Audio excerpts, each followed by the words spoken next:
In this video, I'd love to just get to the bottom of the carnivore and eczema connection, because a lot of people have created videos telling a lot of people that they've cured their eczema with a carnivore diet. So I want to look into those claims, and I want to explain why it may seem that they have cured their eczema, but what is actually at play, and what diet is the best diet to be on to see long-term results. My goal is to provide you with the right information from a detoxification specialist perspective, which is a naturopathic perspective of how the body works with nature and how we are the reflection of natural law. So in natural law, if your body is not designed for a specific food group, and we'll get into that. So being on the carnivore diet, a person may see initial results, and this is why. When we eat meat, we basically internalize all of that adrenaline and all of that cortisol and all of the hormones that the animal felt when it was dying. So you can think about it this way. When the animal is in that situation of losing its life, it's going to ignite those fight or flight responses in the body. And that stress is going to activate its adrenal glands, and the adrenals are going to pump all the hormones necessary for that flight or flight response to become successful. So the animal is full of adrenaline. When we consume meat, we internalize these hormones, we internalize adrenaline, and we internalize neurotransmitters. So neurotransmitters are also created by the adrenal glands, and they help our nervous system feel more vital. So people say, when I eat meat, I feel more energetic. And to tell you the truth, from a chemical perspective, from a natural, holistic perspective, that is not necessarily the case. Energy doesn't come from protein. Energy comes from simple sugars, from oxygen, from the combination of simple sugar and oxygen levels. Then it's created into ATP. But what protein gives the body, especially meat, because it has those hormones, is that elevation of hormonal sensation. So you feel that adrenaline, you feel those neurotransmitters, and you think, I am so much more energetic. I feel so much energy. This is really good for me. But what you're sensing is basically the animal's hormones. So why is this important when it comes to eczema? Well, it's very related. So the adrenals are the ones that pump adrenaline and cortisol. So that hormone is available now in the meat. So when we consume that meat, our own weak adrenals are not producing that adrenaline, that cortisol, and those neurotransmitters. And that is partly why we get eczema, because the body can't eliminate through the kidneys. The kidneys are controlled by adrenal glands, and so the waste in the body cannot be eliminated properly through the kidneys. So where does it go? It goes to the skin, the third kidney, and the skin sweats, and the skin opens up to basically purge all of these acids and waste from the body. So it helps the kidneys do the waste purging job. But poor adrenal function prevents us from doing so properly. So the kidneys have a hard time getting rid of the body's acids, waste, toxins. So the skin takes over. But now the thyroid is weaker, and the thyroid is basically the regulator of how our skin sweats. So if the skin can't sweat really well, you're going to see all these acids trying to push through the skin and create, of course, eczema. Eczema is basically the burns you see from this acid waste. So those two endocrine glands are usually weak in people with eczema.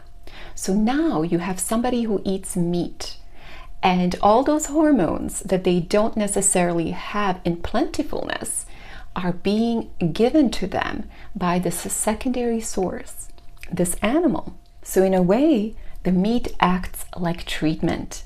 It gives the body the neurotransmitters, the adrenaline, the cortisol that it needs to fight off the eczema inflammation. So the animal is giving us what we need, and that is in turn basically receding the eczema symptoms.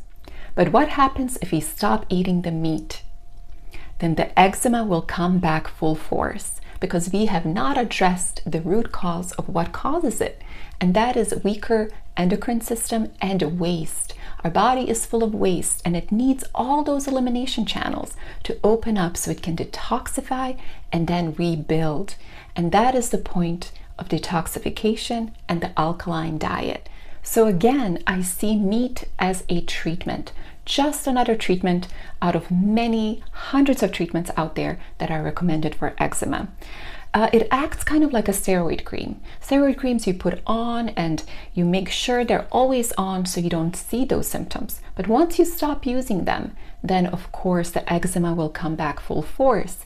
And the same thing with meat. If you stop giving the body what it needs and you haven't fixed the problem, which is the body has to create its own hormones and it has to work in balance, and it has to detoxify the waste that's been stagnant, then you're going to just camouflage the problem and you're going to think, oh, I'm free from eczema because I don't see it. But once you stop eating that meat, once you stop that treatment, the blowback will be harder, because obviously, again, we have not cleaned the body out, we have not hydrated, we have not given it what it needs to fix itself. So by the time that it's digested, meat leaves an acidic acid ash chemical byproduct that now the body has to basically purge. And what do all of us with eczema have too much of that we need to purge? And that is acidic waste. So why put in such a complex product or complex food inside our body when we need the simplest, most easy to digest, very highly energetic and highly astringent, meaning highly cleansing foods? And that is not meat. Meat is opposite of that. So when we're detoxifying, we need to look to very easy to digest simple foods such as fruits and veggies. When we're building, meaning we're in a good state of health, we're not going through any challenges, we can use a little bit more protein. But in general, our bodies don't require a lot of it. In fact, the human mother's milk only has 1% of protein in its composition.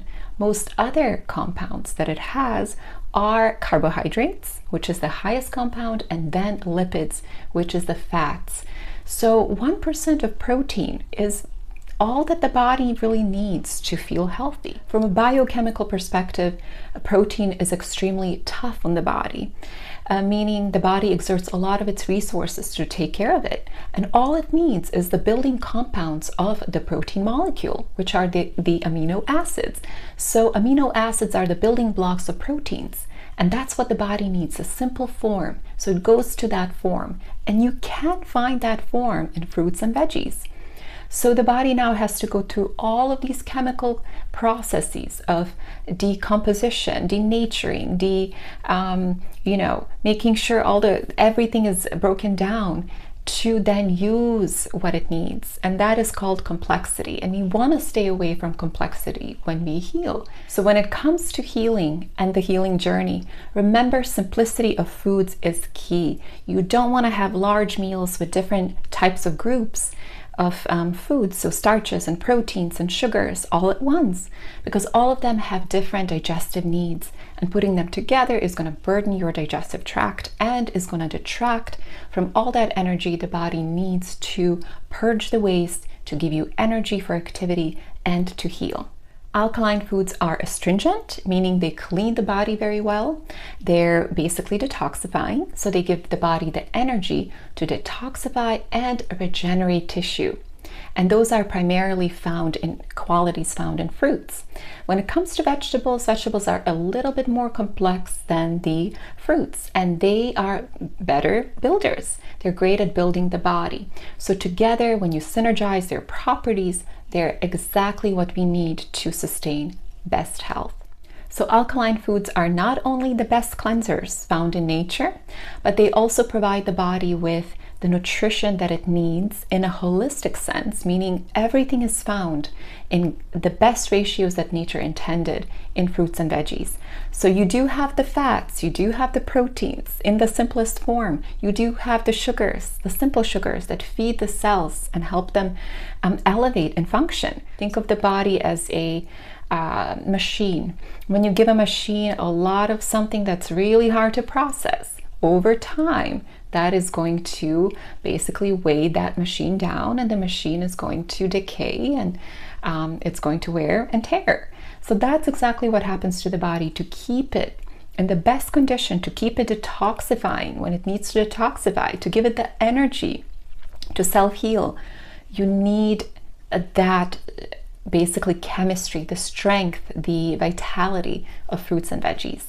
And if that is not the main group of foods that we internalize every day, then we're going to see some wear and tear down the line, because acids are everywhere. Acids are in the foods we eat, acids are in the chemistry we breathe, we put on our skin, acids are in our emotions and thoughts.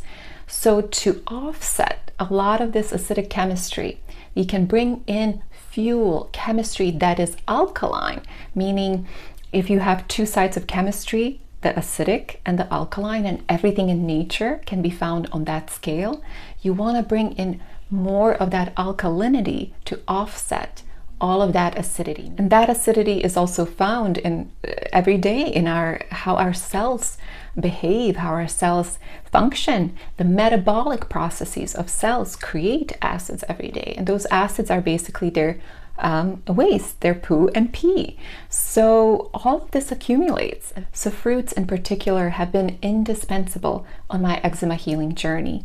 They have opened up all of my elimination channels, which were clogged and stagnant.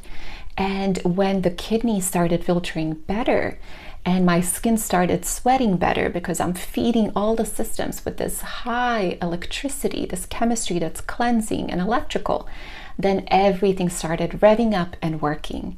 And that is when my system really got stronger and my body started rebalancing. And I use fruit particularly with my clients to get them to detoxify quickly.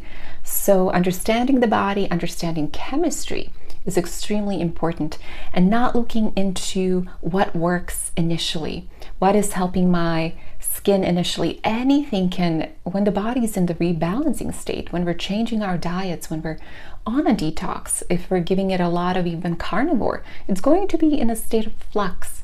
So it's rebalancing, it's recalibrating. So we don't know how the body's going to respond after those initial 2-3 months of success. So here the question becomes, is meat going to help me see results 5, 10, 20 years down the line? Am I going to be eczema free? And do I have to still eat this carnivore diet for all that time to see those results?